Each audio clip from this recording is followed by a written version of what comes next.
Hello everyone, welcome back to more Drakengard. Hello. I hope you all like expeditions. Uh, I was a little hesitant there. to click expedition. Well, honestly, I understand why. Yeah, it's not great. Okay. I'm just, hesitating. So why were you hesitating? I don't know. Hmm. I was probably looking up something, but I'm just gonna go with the bit that I was just nervous and I didn't want to do more of this shit. Yeah. There was a decent gap between recordings, so I can understand the hesitance to jump back in. Mm-hmm. This is really bad. I should have cut this out. Well, I'm just we're here awful. now. Yeah, we're here. Okay, so yeah. I think I lost my place actually, because there was a gap. There was a Zelda gap between recording this episode and the last See, one. I wasn't sure if we were going to mention what happened, but... Oh yeah, there's a Zelda gap. So hey, we can use the level 2 Red Dragon now in Expeditions, which is nice. That'll make things go faster, hopefully. Yeah, well, hey, so are you ready for probably the worst weapon? Well, actually, it's not the worst, but it's pretty bad weapon requirement for a mission ever. Tell me.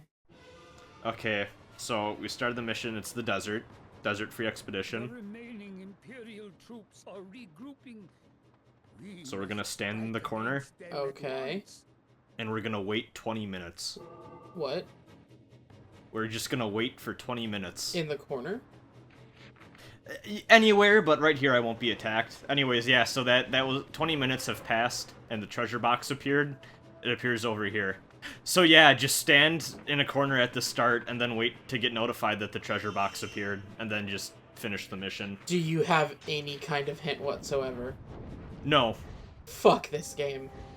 I know. I ran out, actually went into my car in my garage, left my house, got food, went to the ATM, and came back, and I still had some time left. Oh, God. I think, like, I got to around, like, 17 minutes in, and I was just like, yeah, fuck it, I might as well start playing. But I actually left my house that recording session. I'm okay in theory with, like, crazy, obtuse, ridiculous requirements for, like, cool secret stuff. But when it's, like, mandatory for finishing the game, I don't know. There should be at least some kind of hint, but maybe, I don't know. How do you feel about it? I'm of two minds with this game.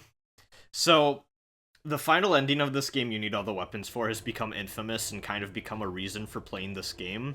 But originally, it was intended as like a joke, not serious ending thing that they didn't really think people would go for. Like, it wasn't considered the real ending of the game. Oh. So I think that it's dumb. I understand why they may have thought it wouldn't be, like, wasn't gonna be the worst thing in the world, but eventually it did become the worst thing in the world because everyone plays this game now going for that, you know? Yeah. So it's very weird. I think it's one of those instances in like a niche thing where it kind of evolved past the designer's intent, so it became worse because of the reputation, but yeah, we're chasing Inuart, obviously. I mean, where else do you go from here? Right. Towards the Imperial. I should say, though, I'm also the person, though, that, like, reads about the fact that there's some collectible, and I think it's Braid, that you literally just need to wait an hour for. So, and I'm like, yeah, that's bad. Well, but the thing is, and I was thinking about Braid when I asked that question, because the one in Braid is purely for, like, an optional thing. Yeah. It's for, like, an optional ending. But it's meant to just be like a secret extra thing for like the people that want to go super in depth. Which, if you're saying, was the original intent for this game's final ending. Yeah, that was definitely it. Okay. I'm a little bit more okay with that. It was when I was like, the true ending needing something like that without any hints is a little, but... Yeah. So, this chapter's interesting because it's very obviously filler. You do get a few cool enemy types that are used here. and a little bit more about the Empire story-wise, which we'll see. But every enemy, well, I shouldn't say every, because I think there's a few humans that do show up, but almost every single enemy in this chapter is either some sort of weird troll or like more of those goblins. They basically just call them subhumans. So weird monster things. Right. Which is a neat setup. I liked the brief snowy landscape we got for a couple of minutes. Yeah, that's the other thing that's kind of cool about this map. It's split into a south and northern part. I wandered the wrong direction because I thought I was supposed to go there. So weapon for this part, for this verse, go fuck up these weird troll things that look like they're wearing jeans, actually, now that I'm looking at them closer without actually playing. And it's this really weird little, I don't know what to call this, I guess cave? And it doesn't look like one, but if you try to go over that bump to Keim's left there, or now right, you can't. Even on the map, you can see it. But yeah, that's just an invisible wall. You can't climb up that. So you just need to kill those 4 troll-looking fuckers, and you get a new weapon. Oh, okay. You can't walk over that bump. Isn't that absurd? Look at it. Yeah. Oh, it's dumb. Like, why not make it, like, another, like a cave or something? I don't know, it's dumb.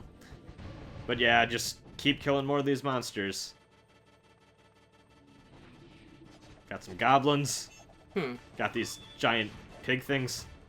Hammers. Do you laugh? Does the spilling of the blood of so many amuse you so?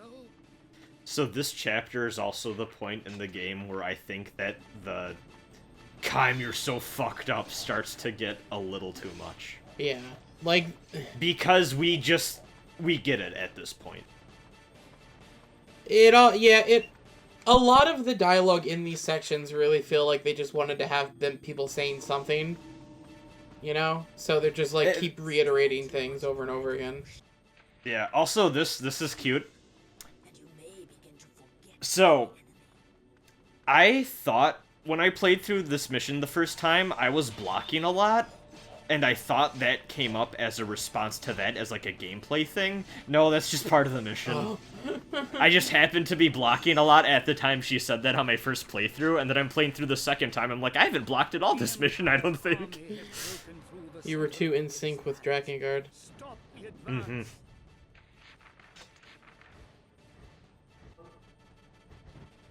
It's also that too. Verdelai's given us some pro-military strategy tips, and he's like, Keim, stop. Well, I guess to be fair, he's not really saying stop killing them as so much of like you shouldn't be enjoying this. Yeah. Also, we had that cutscene the last time where he was like. Also, this. Oh.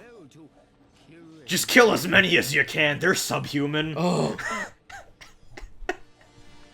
Oh. It's pretty fucked up. Because I was gonna say we had that cutscene last time where he was like, even I now feel anger. Yeah. Yeah, not too long ago, he was feeling bad for wanting to fuck up Inuart. Also, there's these little, like, weird piggy things that have this cannon that they roll around that you can't attack from the front. When you get up close next to them, though, they can't do shit, though, so it's fine. Like, they can't leave the cannon. That was just another thing I accidentally went past, but it was just Verdelai saying, hey, your sister has strong feelings for you. It's almost like they've been hinting at something a little too strongly than they should have. Yeah, it's almost like kind of is obvious what's going on there, huh? Yeah. I'm gonna still pretend not to get it, though. Yep.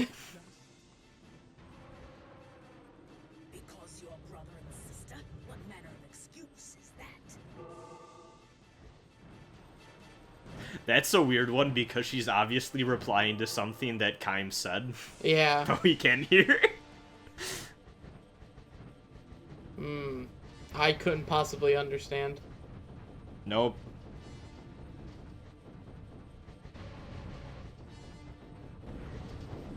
The bodies pile higher, even as the flowers on the graves wither. That's another Hot Topic shirt. Yeah, I love this dragon. Dragon's cool. Dragon is very cool. My favorite character in this game so far. Hey. I understand your passion, but should you slaughter with such reckless abandon? Now we get to go to the snowy part. I'm a big fan of snowy landscapes. This is a pretty generic one, but it's good. It's good. It's variety. The thing for me is that even the generic ones like trigger something in my brain that I'm like, oh, I love it. Snow day. I love the way snow looks and I like the aesthetic. So like, I'll take a snowy field over a grassy field any day. Being trapped in the woods of Wisconsin, I'm so sick of snow, but it's fine. I mean, like, in real life... I get the idea of snow. Hey, I'm talking about in, like, aesthetic settings. In real life, Okay. I'm sick of dealing with it, too. We got a big blizzard coming this week, and I don't want to shovel that shit. Yeah. God. You know, I loved snow until I turned 16 and got my car. I'll say that. But, like, I already feel more immersed in this level than the last one. I mean, make of that Except what for you like will. the army of porky pigs, but oddly I got fucked up pretty good for this event mission. These things remind me of like Legend of Zelda 1 moblins. Moblins, yeah, I've always thought that too. It's 'cause of the color. Also the pig. Yeah, I retweeted some shit on Twitter. So apparently residents are moving back to the places that were abandoned in the Fukushima incident, you know, the whole earthquake nuclear reactor thing. Yeah. And there are boars wandering the Fukushima streets that are radioactive, Oh. but at a level that isn't necessarily harming them. Some of them have cancer apparently, but like they're living. But like people are being attacked by radioactive boars. Okay. Because the boars moved into the old residency, they no longer have that distinction of like, oh, this is where like other things are. So they just are used to walking around the streets and they'll attack people if they get too close. Killed by a dragon. Also, how the fuck did we not talk about this as like a couple? This will be there. Kaim and the Dragon, that is, you know, like. I thought like that was established last time for sure. I thought that was established between the two. I wanted to keep talking about radioactive boars, but Yeah.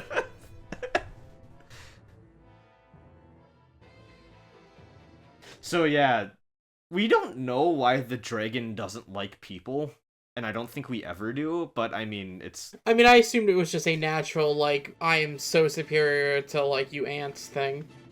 that too, and also the fact people are honestly kind of shitty Well, in this game. she does have that one line about like people like she talks about how people are even like twisting old ancient things, and it kind of seems Yeah, like she- you know. She really does not like religion either, which is interesting. Like, she's not a fan. Yeah. Which I guess too would be like, it'd probably be weird assuming like, you know, whatever religion ends up, if one of them ever became or is correct or whatever in real life, like actually being a being that is described in like a myth or something, we probably got it pretty fucking wrong, you know? Like if one day angels came down, we're just like, this isn't, no, you know? Yeah. That's always an idea. Also, we get a little fart cloud for that weapon. Not going back to that ever. Nope. Relentless shackles. Let my crimson That's honestly something that's always interested me about different fantasy settings. I think the only one I've really thought did it great was A Song of Ice and Fire. Hey. Because like you have all these different like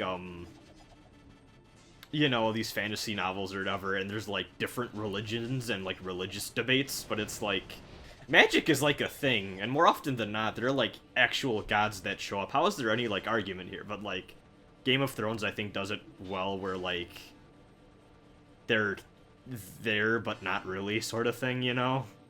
Yeah. It's pretty generic, but I kind of like Dragon Age's mythos and like the debate between like the different religions they have in there, because there's evidence for all of them, and it's kind of like, well, what's really true then, you know? Yeah.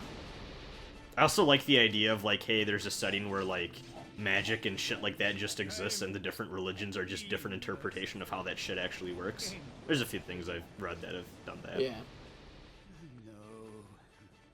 Also, I love this. Thank you. Stop, please. It's just like, fuck it, I give up. But you're killing the people he said to kill anyway. Yeah, that too.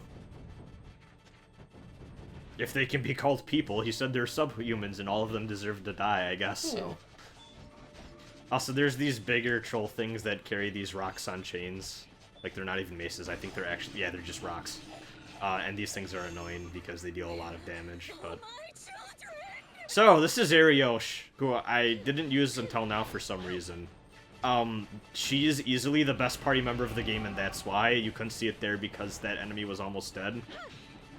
Her main attack is really fucking slow, but does a lot of damage. This tracks, and that just killed that guy in one hit. That's good.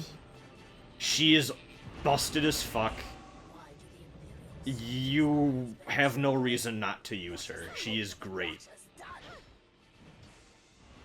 She is a win button. Just keep hitting triangle. Just do it.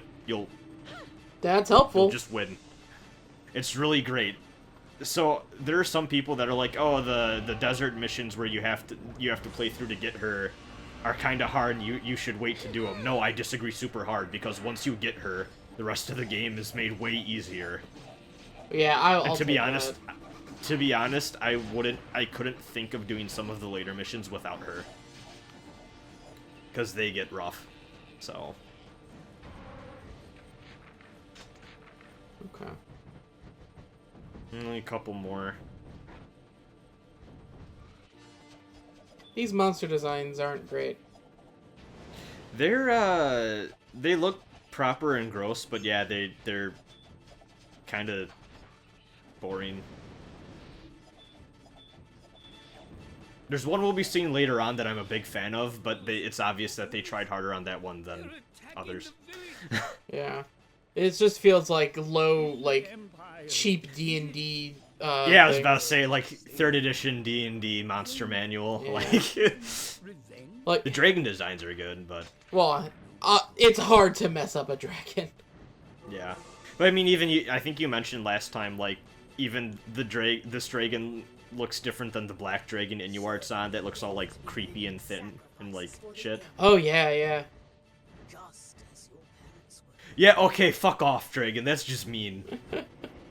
But also, too, so ogres are attacking this village, so let's just burn it down. It's fine. Yeah. You know, it's fine that we're setting it on fire to kill these ogres that are attacking it, even though we're protecting it. No, but there's a line in there about these subhumans being sacrifices. So there's an implication in there that kind of like the Red Eye people... Maybe they're not exactly fighting for the Empire because they want to. Hmm. They don't really go into it, but that's kind of my takeaway. Also, too, at least what we saw with Inuart, the reason he was able to get taken control of was because he was kind of a weak person. He was also in a really vulnerable moment, too, right? Yeah, so who knows how that works for the rest of them. Some of them might actually just be shitty, some of them might be buying into it, but there's probably quite a few in there that are just being brainwashed. So we're reading this dead ogre's mind, because we can do that, I guess. Mm-hmm. Dragons. A scream? If that is the fairy's death cry. Oh no, the force seal broke. Off screen. Oh. And the other one that we haven't even seen in this playthrough also is broken, apparently. So that means Fairy Eye's the last one, and she's kidnapped. And then find the fortress. Okay, then. Yeah. A lot just happened off screen, huh? Yeah, that's real bad. Well. So, there are some elements of this game that were very obviously rushed in the plot department. A lot of people really credit this game for the story, and I agree, but there are some things that are just bad, and that is a big one. Well, that sucks. Yeah. And I think we've brought it up before, but there was, that talk he did where apparently he writes his stories really fucking weird. So he writes it starting from the ending and then working his... He starts at the ending, thinks of emotional peaks he wants to hit, and, like, kind of... He basically makes emotional peaks, sprinkles them throughout the outline he has, and then works on foreshadowing and building those up, and then just kind of goes backwards from the end of the game to the beginning of the game being the last thing he works on. So, when we get to the end of the game, especially with the different endings and routes and stuff, like, you'll see that's where the most, like, good shit is, but yeah, I think, especially in the first game here, the beginning and middle parts of his stories can fall apart in some cases. I mean, I think the first chapter of this game is a little rough, but, you know, chapter 2 and 3 is pretty solid for what it is. This is bad. Like, this middle section feels really fillery. yeah, but also just like, man, I don't know. The fact that we just, like, what seemed to be the major plot just happened off screen. Yeah. That too. So, you may have missed it, but Verdelay said something to the effect of, we're preparing for the final battle. So this game... Yeah. Oh. This game really feels like there's a beginning part, a little awkward middle, like, segment, and then we're going kind of into, like, the third act, if you... whatever that is in video game form, you know? It's weird. Well, I guess that kind of all depends on whether you consider one playthrough a complete thing, or if it's like, no, this is still the beginning because the other endings make up, you know? I don't know. It's really weird. I think the multiple ending thing, he eventually learned how to do better as he went on, but, like... Also, too, keep in mind, a lot of people that don't like these games often play the... And I mean, this was even with people who started at, like, Nier or 3, Drakengard 3, that is. A lot of people will play through and get the first ending of the game and not really think that the other endings are worth it, or, like... you know, they matter as much as they do. Because, to be fair, in a lot of games, they really don't. Yeah, it's like, oh, I got this ending. That's the ending I got, you know? Exactly, and they'll just stop playing. And that's not how you should approach these at all, No, because you're not getting the full experience. So, yeah, we need to kill this golem. Oh, okay. Are those blades on its hands? Yeah, I don't think it uses them, actually. Oh. I think it just shoots shit at you. That seems like a real missed opportunity, I'm just gonna say. Yeah. Also, it's really annoying because these Plague Doctor wizards keep shooting shit at you, and you can't kill them on the dragon because they're wearing red cloaks, which means you can't do the magics. Right, because the dragon's fire is magic? Yep. Right, okay. Which is bad. So we're just gonna clear these guys out real quick. And we can't take that thing on the ground, so we need to use our dragon. But you can't mount the dragon unless you're completely cleared out. Oh, So dear. you gotta walk a little bit forward. Oh, dear. So this... Why is this happening? Because there's, like, a ceiling, or...? Because the walls are too close. Oh. You have to be completely free. So there you go. But there's also a wizard over there, but you gotta fly into this corner. Then just keep shooting it. And then go over here, and then fly backwards, and keep shooting it, and then turn right. Looks like a fortress tower. Yeah, it's weird. I'm okay with it. It looks like someone just, like, we need to build some shit. The bigger monster designs, I think they focus more of their attention on compared to, like, shit Red Goblin, you know? Yeah, I mean, it's goofy as hell, but I'll take it. Yeah, I wonder if that thing's actually being, like, manned, you know? Yeah, that would be my... Actually, now that I say it, I don't know if this is actually a golem, because we're gonna see one later on in a different route. And also, the dragon reference that, hey, golems live in this mountain range, but they're really good at camouflaging themselves. So I don't think that this is a golem, actually. I think it's just some weird-ass empire thing. Okay. Anyways, yeah, now that we beat that thing, we can just fuck off and fly into the valley. Yes, but the Empire... Oh no, we were too late again.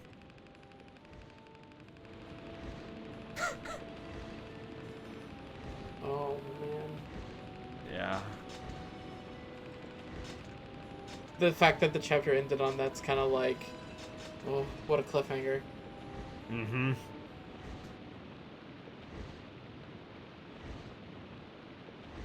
Real good stuff. I like the dragon says, but the Empire got here first, and then decides to just hover for a good 2 minutes. Let's just think about that for a few seconds.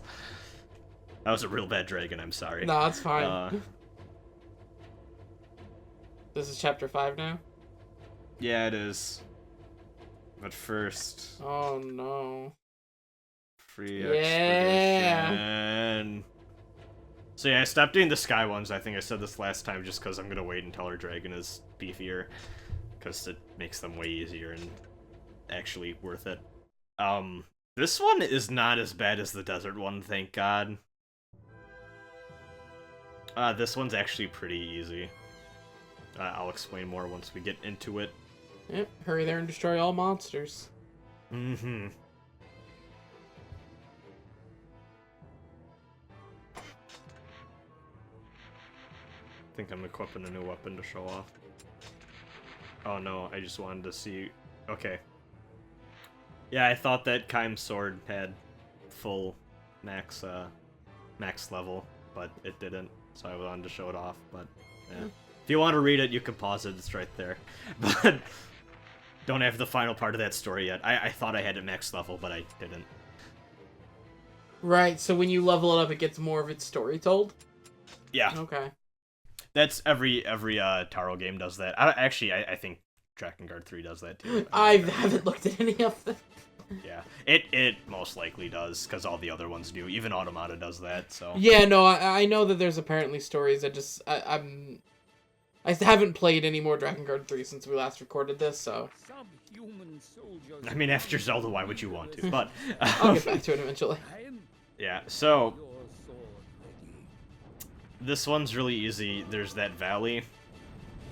You just need to go in there, and there are 10 ogres hidden around the valley that aren't that hard to find, and you just kill all 10. And there's a weapon that spawns into one of these little crevices here. Okay. So that one's not bad.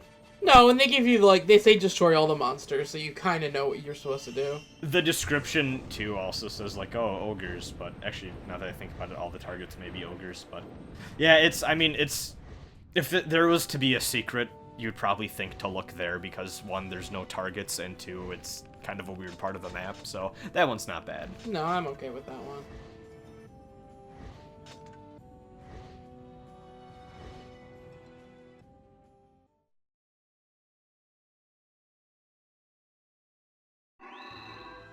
Hey, Ifrit's sword. Executioner's Song. So we're gonna equip that. Okay. Executioner's Song is pretty good. Mm-hmm. Ifrit's sword, it's okay. Guessing it's a fire It's like attack. That sounds like a PS1 FF1 summon attack, you know?